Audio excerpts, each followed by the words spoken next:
Hello and a very warm welcome on today's page 1. Today we are essentially going to focus on the ongoing conflict that has been going on for 5 days now.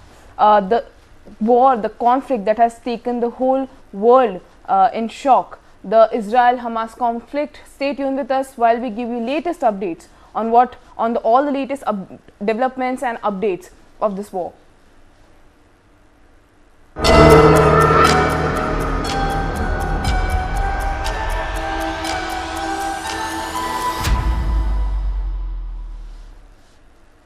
Well, Adrika, a lot has happened in the last 24 hours as the conflict has now entered the 6th day. We have fresh attacks on Gaza. The Israeli side is now planning for a ground invasion in Gaza. We have fresh attacks in Ashkelon town by the Hamas side. They have fired rockets. We had Biden coming in. He came out and he said that he has warned Iran not to interfere in the matter, and he has called this act of sheer evil. And then we have Benjamin Netanyahu has come out and he's saying that this whole conflict that has been going on, this is just similar to Holocaust that Hitler planned out. So what is the latest development that we are picking up on this Israel-Hamas conflict, because it's intensifying as the days are passing and the number of casualties are growing and the situation is getting worse? What we've been seeing and what we've been saying ever since we've started the coverage of the entire Israel-Hamas conflict is that death toll and damage has been on both the sides. And the sources have been telling us that there have been strikes overnight on Wednesday, which was on Wednesday. Overnight strikes were released by Israel on Gaza to, kind of come back as sort of an action in form of retaliation. I mean, Nancy, are we even surprised? Of course we are not, because this kind of nature of war that has evolved and the historic, the historic recall value that both Israel-Palestine war has always faced, it comes without saying that retaliation is going to be equally uglier, if not worse. And then we have a lot of international dialogue, right? Biden saying that this act is nothing but sheer evil, and Biden did come out and say that sometimes there are no real motivating factors or reasons as to why a community or a country, unleashes such kind of terror and inhumane sort of a behavior on another community. This is what Biden had to say. And then Benjamin Netanyahu is saying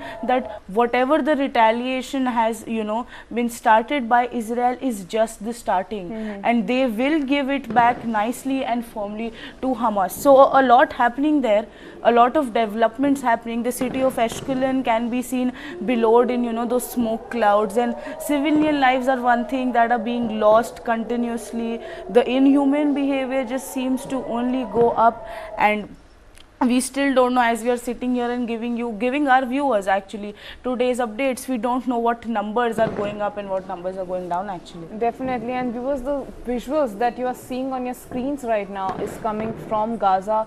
Rockets were fired from Gaza and sirens continued to be sounded as the attack from Hamas continued on several Israeli targets.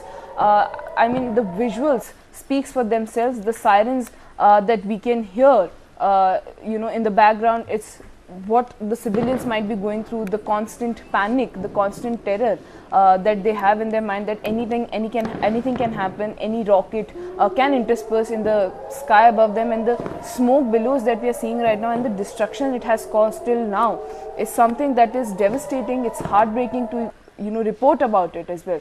But the sirens are going on. Israel, Gaza, the city is on high alert. People are evacuating, they are fleeing the location, but situation seems to get worse. Situation only seems to get worse, and the sound of these sirens are so eerily scary. Something is coming your way. The way you can see these rockets in air, it's just smoke and destruction everywhere. That this town, Gaza was once, the entire strip was densely populated once, and that's what we have learned so far, that even after being so densely populated, now the entire strip just looks so devastated. And the visuals that will be played next on your screens are coming from the Israel part, and the Israeli soldiers have been deployed in the Kfar Aza, and they have been seen collecting dead bodies after Saturday's raid by Palestinian terrorist group Hamas on the kibbutz of this site in the southern Israel, located 2 kilometers east of the border within the Gaza Strip. I mean, it's almost like people lived in the in the entire Gaza Strip and the entire Israel-Palestinian historical conflict that we have seen. People have always lived in unrest, and there has not been absolute normalcy in the region, but it's almost like people cannot even die in peace here. Look at soldiers trying to collect bodies. They're being deployed heavily. There is heavy deployment there because, again, the unpredictable nature of this conflict is something that has always disturbed as to what shall be the solution and what awaits. The visuals on your screen really tell you the amount of deployment and the amount of planning that has been going down to make sure that nothing unpredictable in form of destruction and planning comes in the way for Israel. Well, definitely, the sirens were going on. Israeli soldiers are deployed in Kfar and Aza region, and they're collecting bodies there. Yesterday we had visuals where people were mourning the dead bodies. People were attending funerals of the soldiers, and at that point also there were sirens going on. There were rockets that were being launched. I mean, the situation in Israel is getting so tough right now that people are not even to mourn their loved ones in peace, and this seems to get even worse as the conflict is escalating with the time. Moving on, we have visuals coming in from Gaza as well. There is as Palestinians can be seen clearing the rubble of a collapsed building in the heavily bombarded center of Khan Yunis in the southern Gaza Strip following overnight Israeli airstrike. Israel pounded Hamas targets in Gaza on October 10 and said that the bodies of 1,500 Islamist militants were found in southern towns recaptured by the army in grueling battles near the Palestinian enclave. This news came yesterday, and in the Khan Yunis in Gaza sees intense bombarding. Israel is claiming that there were 1,500 bodies of Hamas terrorists that were found in the rubble, and in the visuals on your screens you can see the amount of destruction that this conflict is causing right now. And you can see how infrastructural damage is so heavily that people are not able to find bodies of their loved ones. People are trying to clear out the rubble, whether it's university, whether it's a mosque, whether it's a national bank.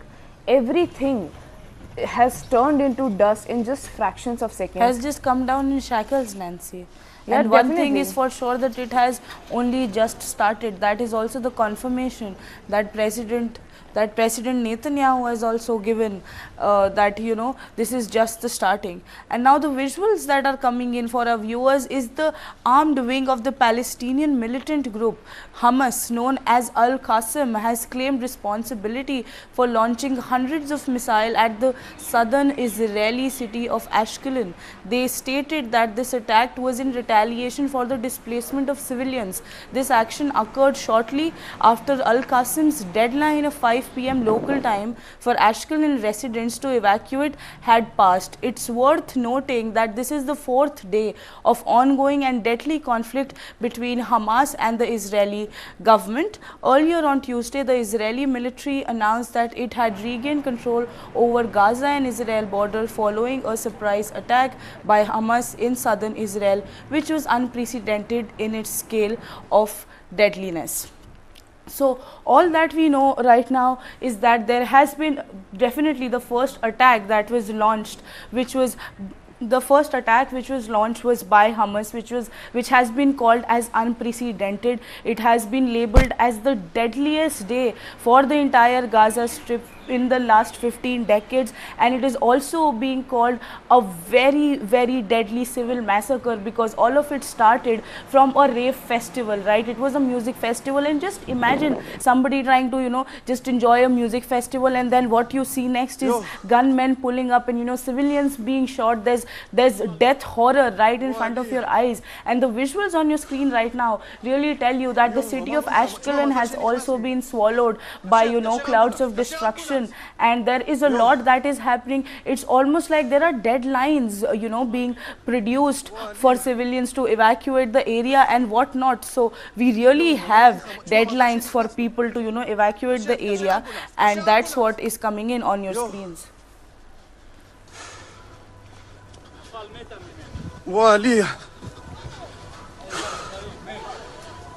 אמרתי לך, תשמע, מזל שנכנסנו. תקשר אמבולנס, תקשר אמבולנס.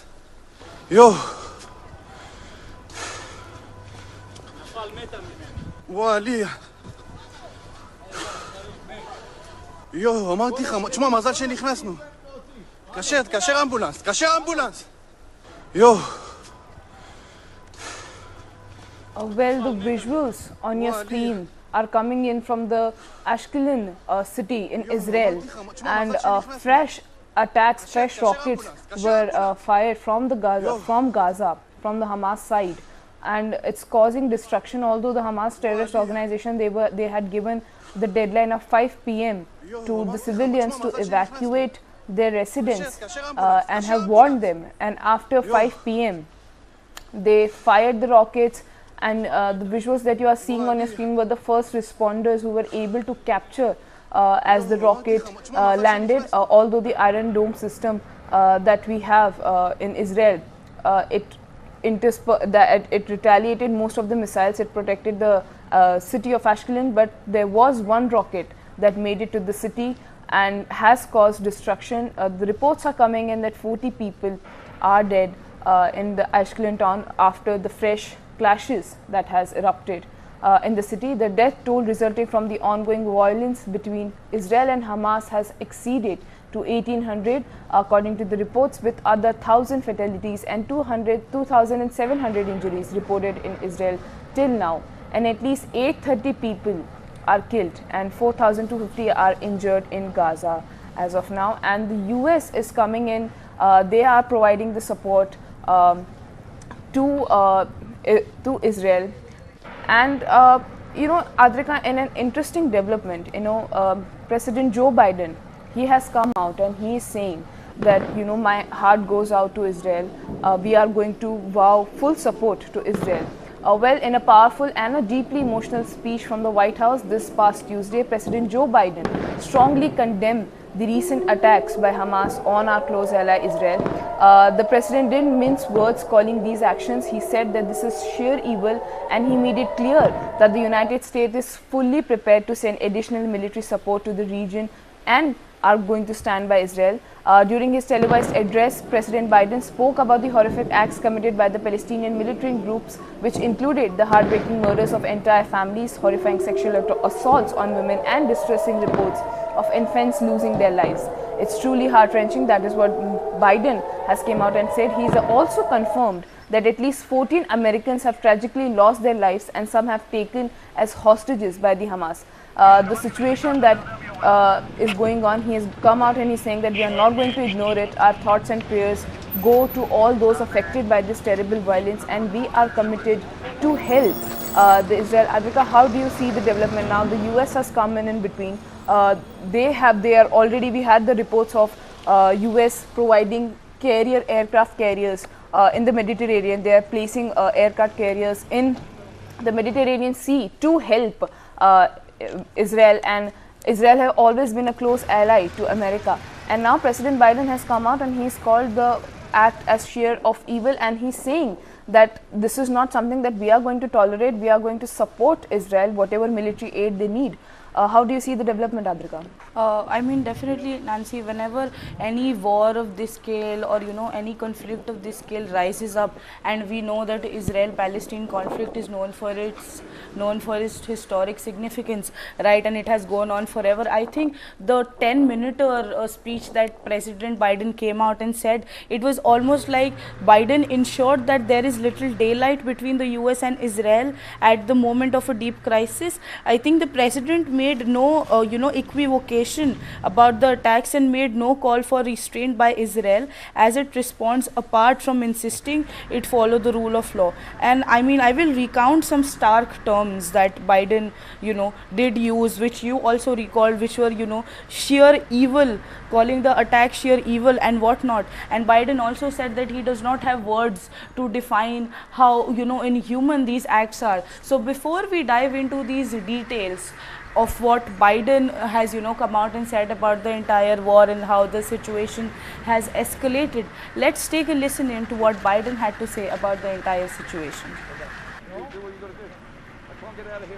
There are moments in this life, and I mean this literally, when the pure, unadulterated evil is unleashed on this world. The people of Israel lived through one such moment this weekend. The bloody hands of the terrorist organization Hamas, a group whose stated purpose for being is to kill Jews. This was an act of sheer evil. More than 1,000 civilians slaughtered, not just killed, slaughtered in Israel. We now know that American citizens are among those being held by Hamas. I've directed my team to share intelligence and deploy additional experts from across the United States government to consult with and advise Israeli counterparts on hostage recovery efforts. The United States has also enhanced our military force posture in the region to strengthen our deterrence.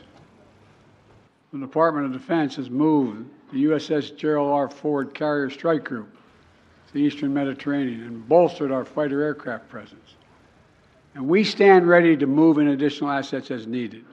I just got off the phone with a third call with Prime Minister Netanyahu, and I told him the United States experience what Israel is experiencing, our response would be swift, decisive, and overwhelming.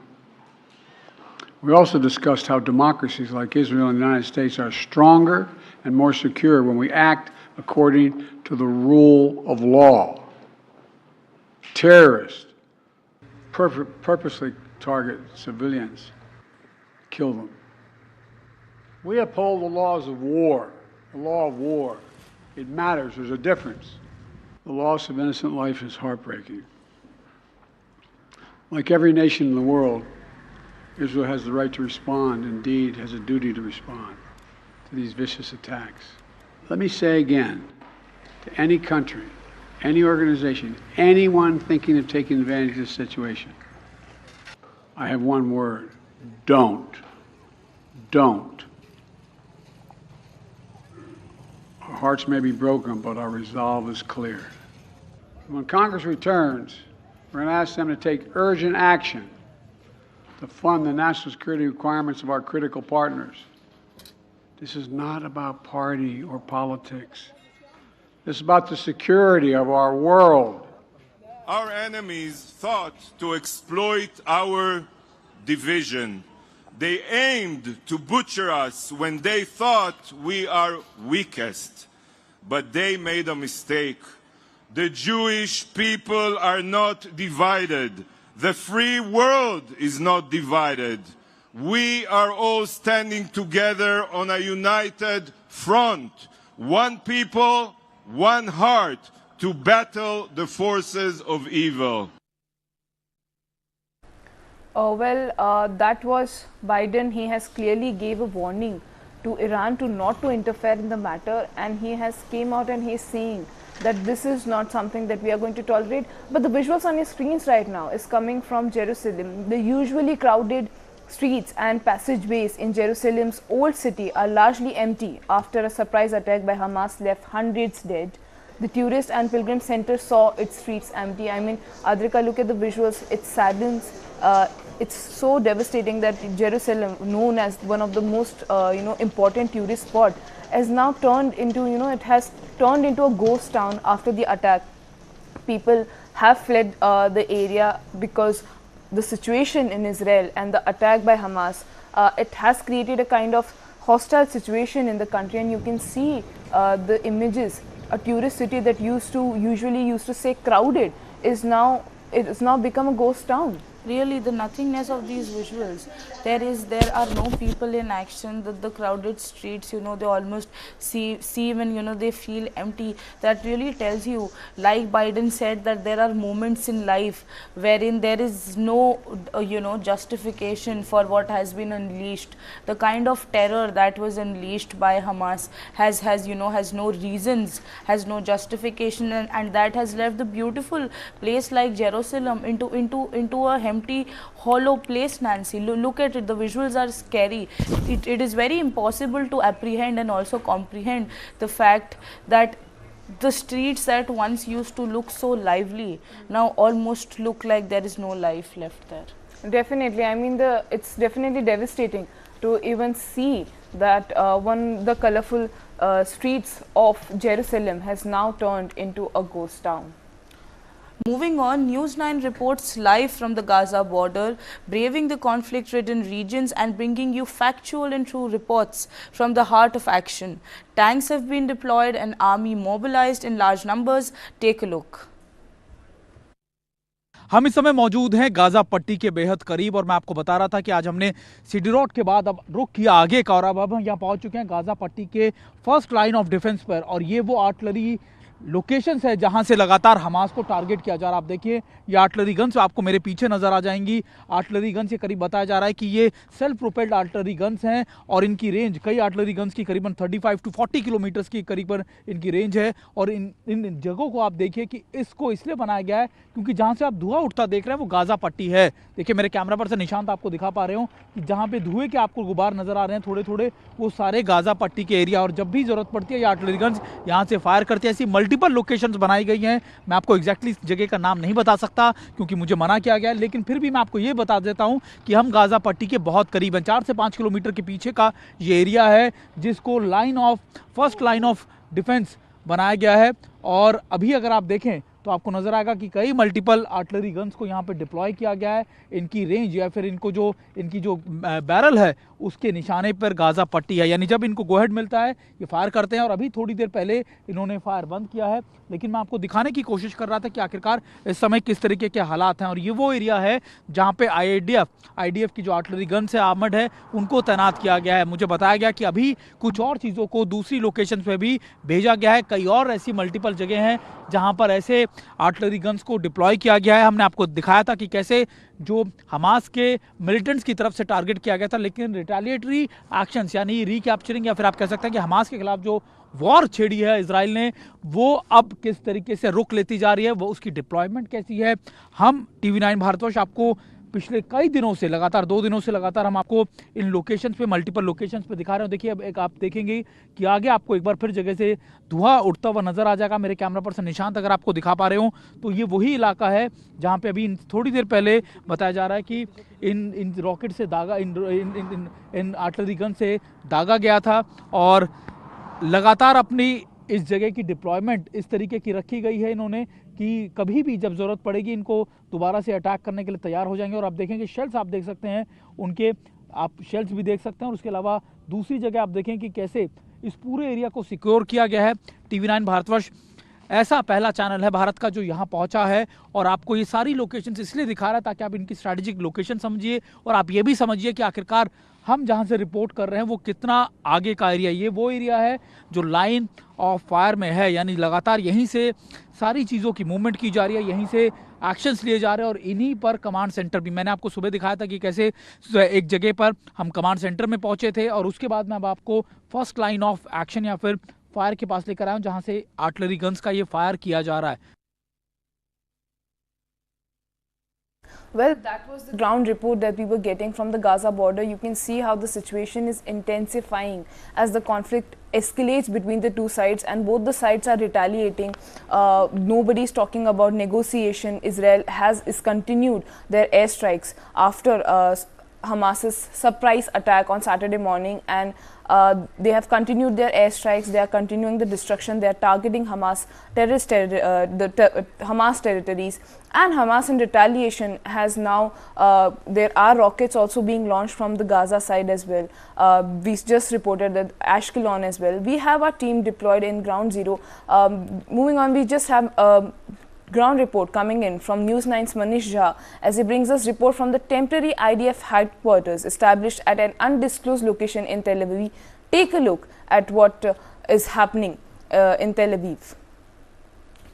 कैमरे पर अभी आप जो तस्वीरें देख रहे हैं, यहाँ पर आप देखिए दर्जनों अभी इजरायली डिफेंस फोर्स के मिलिट्री व्हीकल्स दिखाई दे रहे हैं, जिसमें अलग अलग तरह की गाड़ियां हैं। इसमें बहुत सारी गाड़ियां चाहे वो टैंक के तौर पर है, तो वहीं दूसरी तरफ बहुत सारी ऐसी गाड़ियां हैं जिसे मिलिट्री ऑपरेशन के दरमियान चाहे ब्रिज के लिए या फिर दूसरे और चीज़ों के लिए इस्तेमाल किया जाता है। और अभी आप देखिए उन सब मिलिट्री गाड़ियों का जखीरा यहाँ पर आपको दिखाई दे रहा है। यहाँ पर देखिए कि यहाँ पर मिलिट्री पर्सनल जो मौजूद हैं वो अपनी तैयारी कर रहे हैं। ग्राउंड ऑपरेशन शुरू करने से पहले जो गाजा में लगातार जो इजराइल के डिफेंस फोर्सेस की सैन्य कार्रवाई होगी, उसकी ऑपरेशन शुरू करने से पहले यहाँ पर जो तैयारियां हो रही है, यहाँ से बैकअप सपोर्ट भेजा जा रहा है, यहाँ से रसद जाया जा रहा है, वहीं दूसरी तरफ यहाँ से जो दूसरे लोगों को भेजा जा रहा है फ्रंट लाइन पर। तो हम इस वक्त वही लोकेशन आपको दिखा रहे हैं। देखिए इस जगह को किस तरीके से उन्होंने खुले आसमान में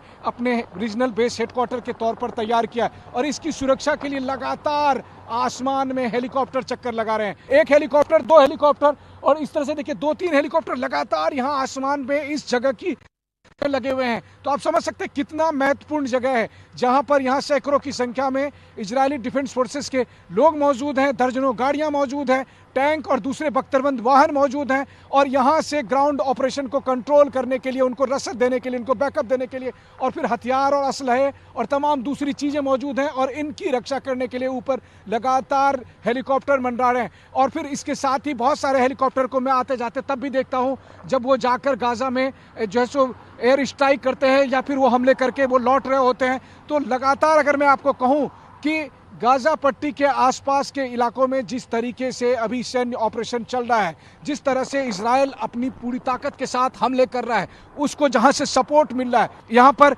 mark 1, mark 2, mark 3, mark 4 type के टैंक है। इन्हीं टैंकों में से एक टैंक को आपने देखा था जिस समय हमास के लड़ाके आए थे और उन्होंने इजरायली सेना से उस टैंक को अपने कब्जे में कर लिया था और फिर उस पर आग लगा दी थी। और उसी तरह के टैंक यहाँ पर आपको दर्जनों की संख्या में दिखाई दे रहे हैं। तो साफ तौर पर इजराइल का मकसद यही है कि वो एक संदेश पूरी दुनिया में दिखा रहा है कि भले ही एक टैंक को पकड़कर हमास के लड़ाकों ने ये जताने की कोशिश की थी कि उसने इजराइल के प्राइड को, इजराइल के स्वाभिमान को ठेस पहुंचाया हो, लेकिन अब इजराइल 4 दिन के बाद अपने ऑपरेशन के जरिए इजराइल पूरी तरह से संभल चुका है। वो लहूलुहान है, लेकिन कहते हैं कि जैसे घायल शेर बहुत खतरनाक होता है, उसी तरह अब इजराइल के डिफेंस फोर्सेस के तेवर यहाँ पर दिखाई दे रहे हैं। उसी तरह की तैयारियां हैं, लगातार यहाँ से ट्रुप्स के मूवमेंट होते हैं। हम जैसे जैसे आगे बढ़ रहे हैं हमें इस तरह दर्जनों गाड़ियाँ, मिलिट्री व्हीकल्स दिखाई देते हैं और इन सब के बीच में इजराइल का मकसद बस यही है कि इजराइल अपनी सरजमी के लिए, इजराइल अपने आन बान शान के लिए अपनी पूरी ताकत के साथ हमास के हमलों का जवाब देगा। और जैसा कि इजराइल की सरकार ने कहा है कि वो हमास का मटिया मेट करने के बाद ही चैन की सांस लेगा। Well, that was a ground report that must have, depicted to our viewers the kind of situation and the planning that is going down to ensure that the situation only further escalates either in an advantageous position for either of the side. And now a lot of international dialogue coming in. We have President Vladimir Putin, basically pitching in for the viable Palestinian state. Let's take a listen in for what Putin had to say about the situation.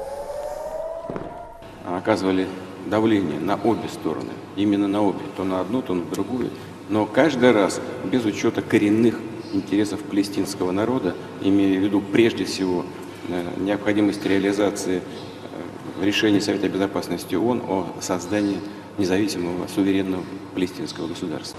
وهذه نتيجة طبيعية بسبب إمعان الاحتلال الإسرائيلي بارتكاب الجرائم والانتهاكات المستمرة طيلة سنوات وسط صمت دولي وعجز عن تنفيذ الالتزامات والقرارات بما يسمى بالشرعية الدولية.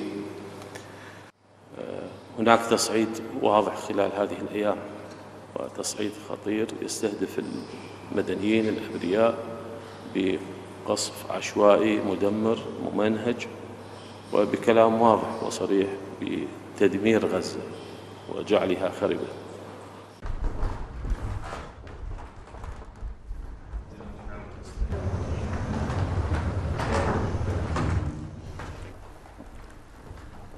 The reactions that we saw, Putin has came out and he's saying that there is a necessity for a Palestinian state.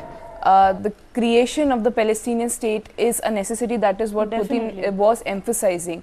And he is also coming out and he's saying Putin that is pitching in for the viable Palestinian state is what the president has come out and said. Definitely, Adrika. So a lot has happened in the Israel-Hamas conflict, but from the looks of it, from whatever the developments that we are covering right now, it looks like that this war is going to escalate even further. We have to be prepared for more devastation, for more loss of lives, and you know, there is a lot of international support coming in for Israel, but the attack, the deadliest attack, it's in the 50 years, the history of Israel and the conflict it has had with Palestinian. This is one of the deadliest attack that has happened.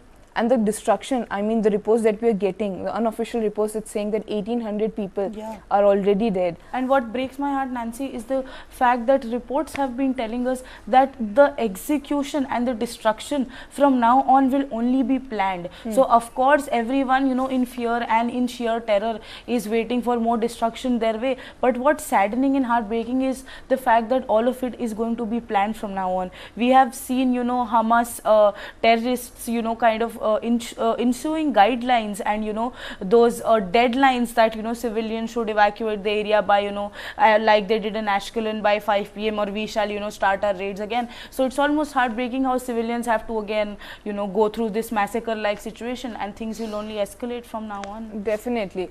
But now it's time to shift our focus a little bit to what is happening in our country as well.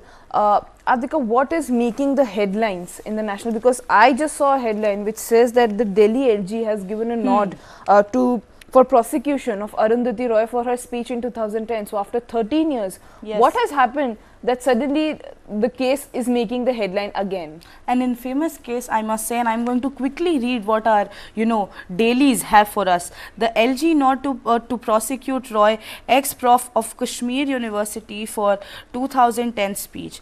Lieutenant Governor V.K. Saxena on Tuesday accorded sanction for the prosecution of writer Arundhati Roy and Sheikh Shaukat Hussain, a former professor of international law at Central University of Kashmir, in a 2010 case related to provocative speeches at a public event in Delhi. Officials said the LG noted that the prima facie case was made out against Arundhati Roy and Hussain for commissions of offence under sections 153A and 153B. For the benefit of our viewers, 153A and 153B basically are promoting enmity between two religious groups, and the another section is 505, which is public mischief of the Indian Penal Code. The FIR in the case was registered on October 29, 2010 on directions of Metropolitan Magistrate for various offensive.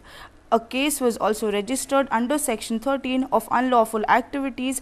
While Roy could not be contacted, Hussain refused to comment. He was not aware of this development.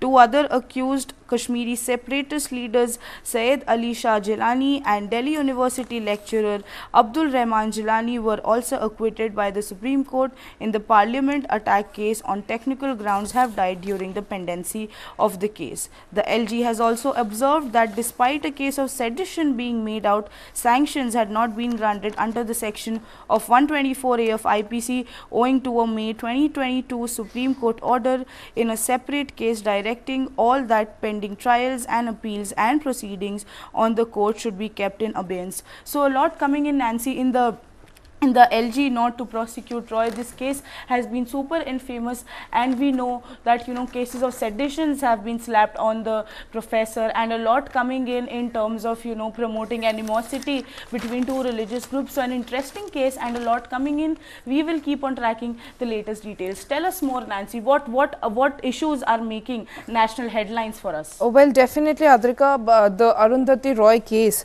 that we just that you just read out of the report from the Indian Express. I mean, it's after 13 years that the case has come and is making the headlines again.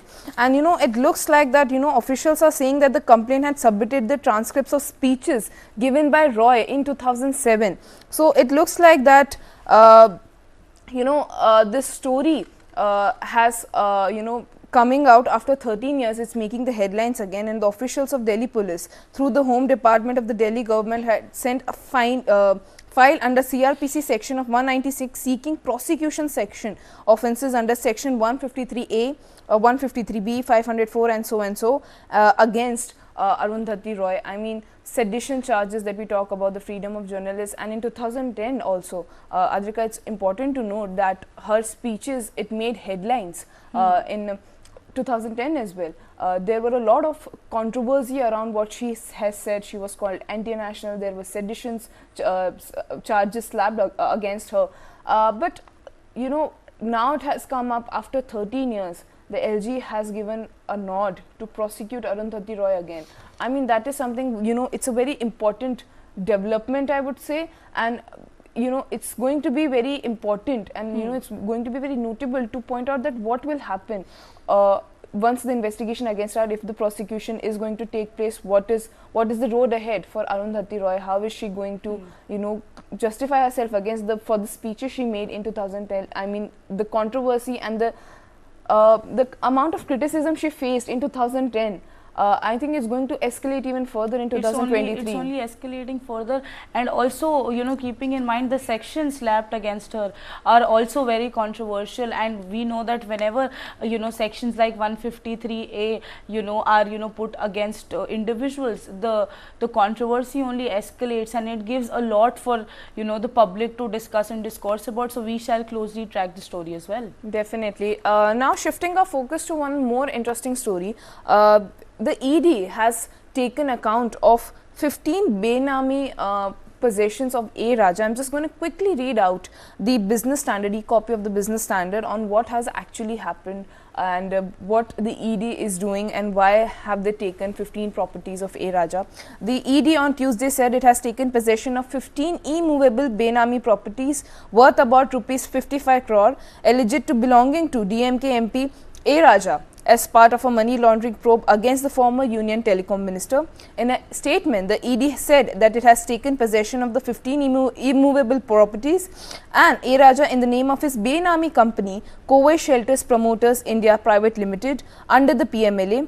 In the matter of disappropriation of assets case of Raja, former Union Cabinet Minister of Environment and Forest, subsequent to confirmation to the provisional attachment order by the Honorable Adjudicating Authority. This is the statement that the ED has given. They are coming out and they are saying that they have taken possession of 15 Benami properties of A. Raja. I mean, Adrika, if you think about it, the DMK politics, the Tamil Nadu, the politics that goes around, and the ED raids that has been going on, that we have been covering. I mean, just before we were covering Sanjay Singh, and how the ED is taking under the PMLA the money laundering case, and now A. Raja is again making the headlines. Again, his assets are being seized. The assets that we are talking about, the 15 immovable properties, it says that the assets measuring about 45 acres of land in Coimbatore, Tamil Nadu, were attached by the central agency in December last year, and the adjudicating authorities of the Prevention of Money Laundering Act, the PMLA Act,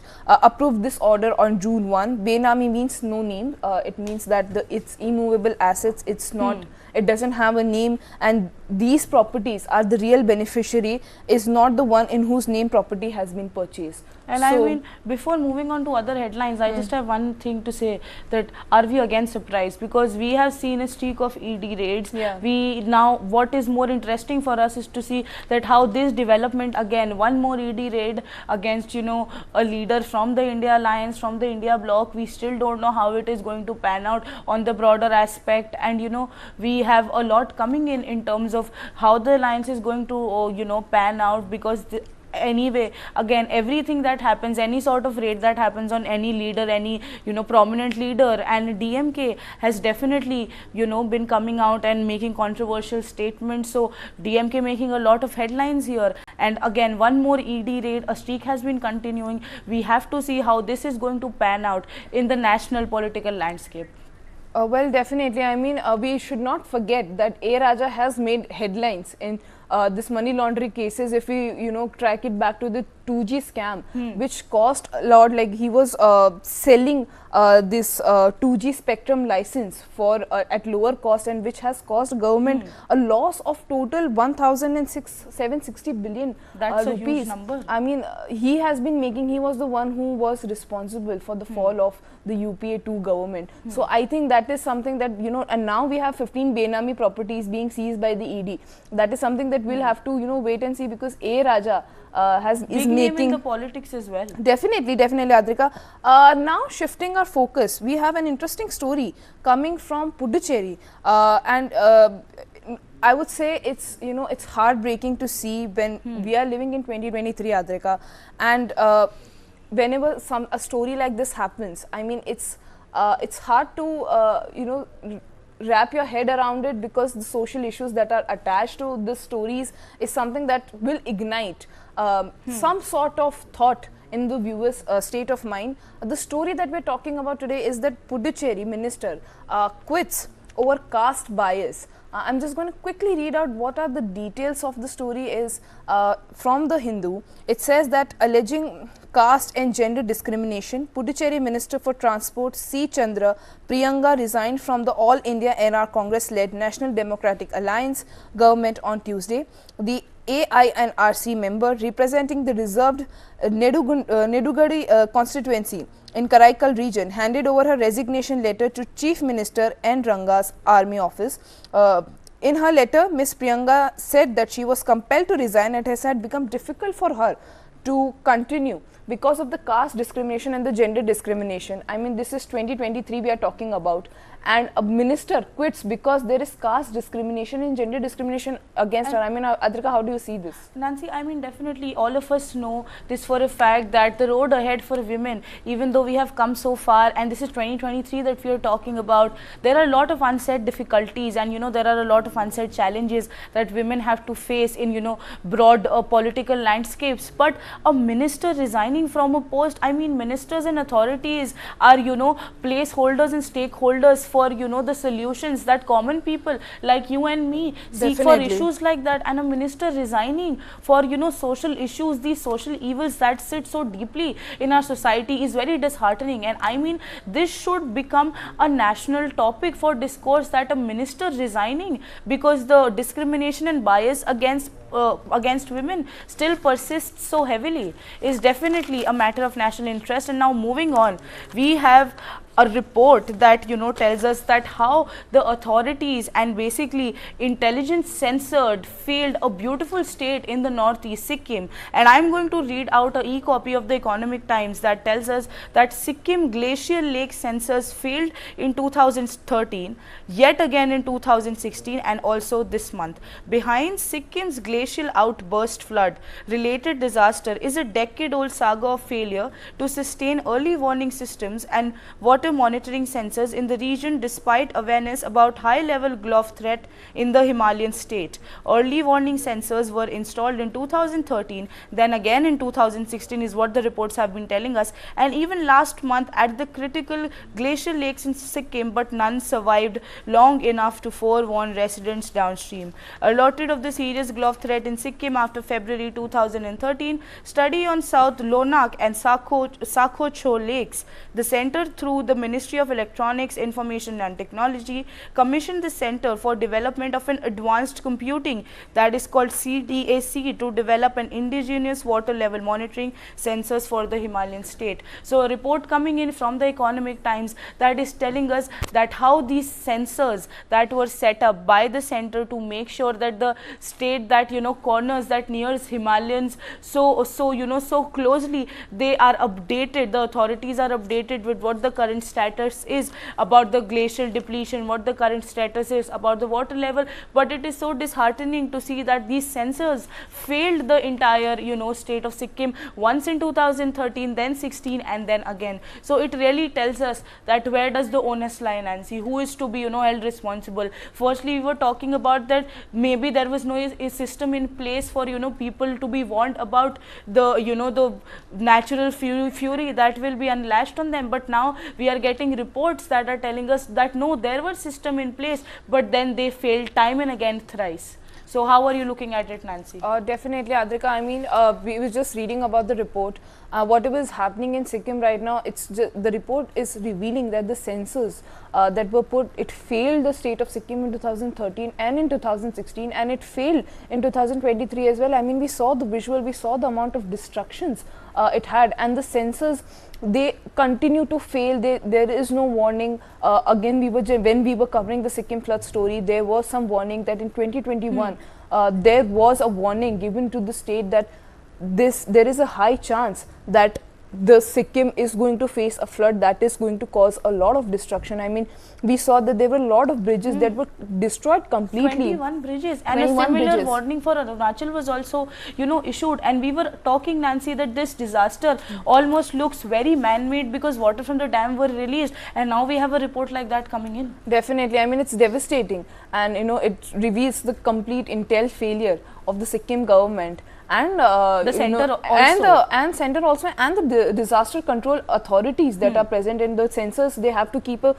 maintenance of the sensors, and to make sure that they are at least working, that they give out some warning signs so that the Sikkim, the state, can prepare itself for a devastation like this.